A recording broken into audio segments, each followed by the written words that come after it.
Hi everyone and welcome to Friday's General Hospital Recap. As always, don't forget to subscribe so you don't miss any of our videos or recaps.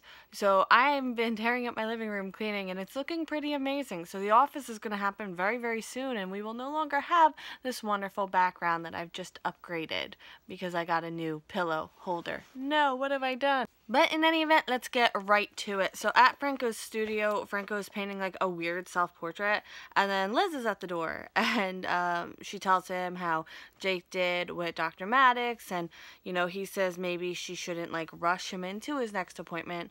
And he does tell her that Jake called him after the therapy session and wants to finish the timeline, and he turned him away. So she tells him he did the right thing, and, you know, this whole staying away from Jake thing is temporary. She looks at his painting, she thinks it's powerful, and then she poses for him. The music fits really good because it's like, how can I be with you? There's something about you now, and I know we're all thinking like... And then Liz has to get going. In Turkey, Laura hears the crying woman again. Tracy tells Laura that she's bringing the painting home, and Laura says, like, she heard the woman again. And the man in charge says that one of the students is homesick, and that's what she's hearing, and he wants the painting to stay. And he tells her what, you know, they would do with the money that they would get from it, but she writes him a check and he thanks her. Laura tries to tell her that she has plenty of connections to her father, that she could leave the painting here, and she thinks that Edward would want the painting left here. But Tracy tells the man that the painting is priceless to her, and he respects her decision, and when Tracy goes back for the painting, it's gone. Dun dun dun. But the guy in charge comes back with one of the other guys there, and he brings the painting back. At Perks, Michael sees Nell crying. He's not happy to see her in pain, and she says everything she's known her whole life is a lie. She says Jax is the one who bought the kidney, not Carly, and, you know, being needed by her father made her feel important, and that he needed her, and then, you know, she felt the need to avenge her family after what Carly did to them. But he said, you know, he had said Carly cheated them, and, you know, Nell found a poker chip from a casino in Florida with his stuff, and he used to go there when he had some extra money. So she convinced herself that he was trying to earn something because Carly had cheated him, and she never really thought about it again, but she kept it as a reminder. So that's why she's been angry all these years and stuck in the past, and, you know, she throws the poker chip in the bay.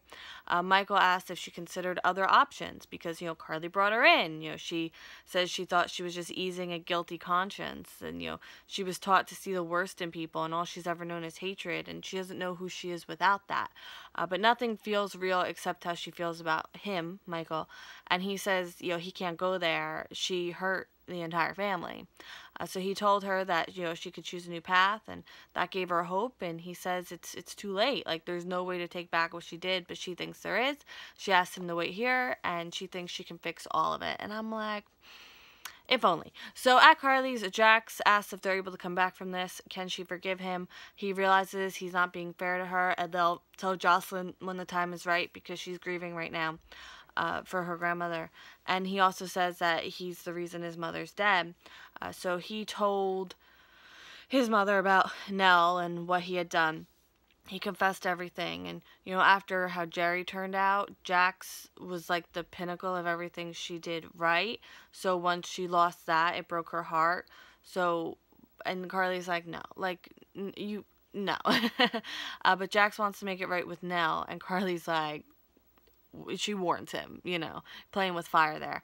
Carly's not mad at Jax. She can't hate him for what he did. You know, Jocelyn's alive because of it, and they kiss. At the PCPD, Dante says the Prince of DNA will be back soon on the pill bottle, and I'm like, oh, if only. I know it would be too easy, but, like, come on, it's been since October. Let's do this already. I have a shirt on, by the way. The strap, my hair, I just realized is covering the straps, and it kind of blends in. Anyway, Sunny tells Dante about the missing bottle, and maybe they'll know why the pill stopped working now. Valerie hands Dante the results, and Ava, like, she's hearing everything, so she's got to get out of there.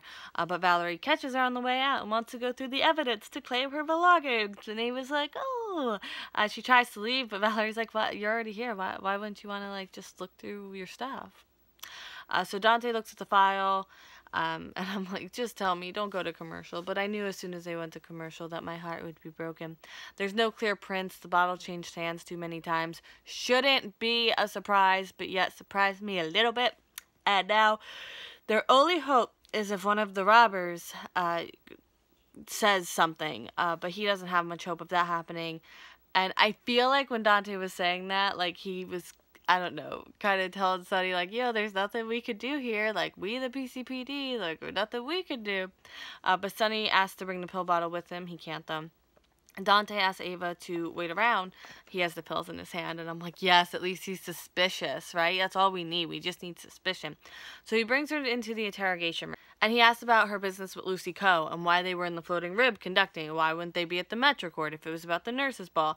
And he shows her the pills, and, you know, such a coincidence that the pills and her were in the bar at the same time. I jumped the gun, and I'm like, yes, Dante. Oh, God. I'm telling you, he's going to be the one who ties this whole thing together, and I will never be happier. At Sonny's, Sonny thinks back to when Carly told him about the journal. He doesn't understand, you know, Morgan not understanding why the medicine wasn't working. Sonny's about to call Carly when he gets a call that someone's outside. It's Nell. He tells her he doesn't want her here or anywhere near his family, but she has to tell him something that'll change everything. And I was like, well, do it fast. And now end scene. Tracy wants to leave with the painting now, but Laura is still bothered. There is a woman there, and she watches them leave. Jake shows up at Franco's apartment. Dante keeps asking Ava about the pills. She can't offer any insight. She says maybe they've been there since October. And then Ava deflects on him. Oh, I know you're upset, and I know how much this is bringing up for you. So I don't think Dante's buying it, quite personally, but there's nothing he can do right now. Jax stops him and Carly, but Carly doesn't want to stop. So let's see what happens with that. I will see you in 2 seconds for more General Hospital. I hope you have a great day, and I will see you then. Bye.